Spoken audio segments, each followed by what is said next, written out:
kokie buvo patys pagrindiniai akcentai šioje sesijoje, būtent parlamentinės asamblėjos sesijoje?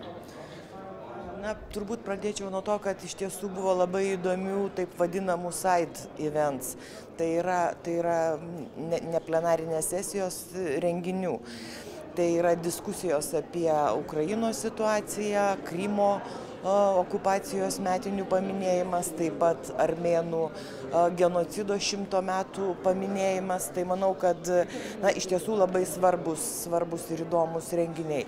Tačiau kaip svarbiausius šios sesijos klausimus, už kuriuos teko balsuoti, kurie turėtų būti dėmesyje ir Lietuvoje, tai atkreipčiau dėmesį į 2 rezoliucijas. Tai yra apie transseksualių asmenų teisės ir taip pat vaikų teisės, ypač vertinant vaikų paėmimo iš šeimos aspektą. Kalbant apie pirmąją rezoliuciją, tai yra transseksualių asmenų teisės, reikia pasakyti, kad situacijos įvertinimas iš tiesų yra gana liūdnas. Yra sakoma, kad Europoje vis dar trūksta tolerancijos šiai asmenų grupiai.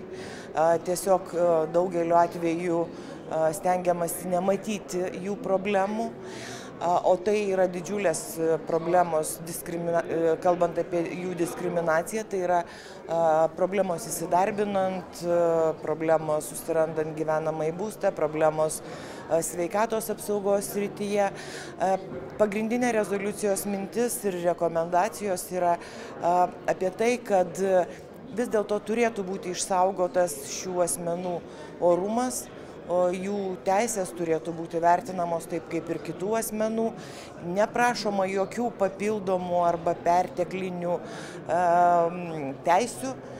Tiesiog Malta, kuri yra priėmusi iš tiesų pažangiausius turbūt įstatymus Europos Sąjungoje ir Europos tarybos šalių šeimoje, rekomenduoja būtent sutvarkyti įstatyminę bazę šių asmenų atžvilgių, numatyti lyties pakeitimo tvarką ir taip pat didinti visuomenės švietimą šitoje srityje, todėl kad daugelis problemų kyla dėl to, kad žmonės paprasčiausiai nežino. O nežinojimas veda į fobijas ir tuo pačiu į diskriminaciją ir dar blogesnius dalykus.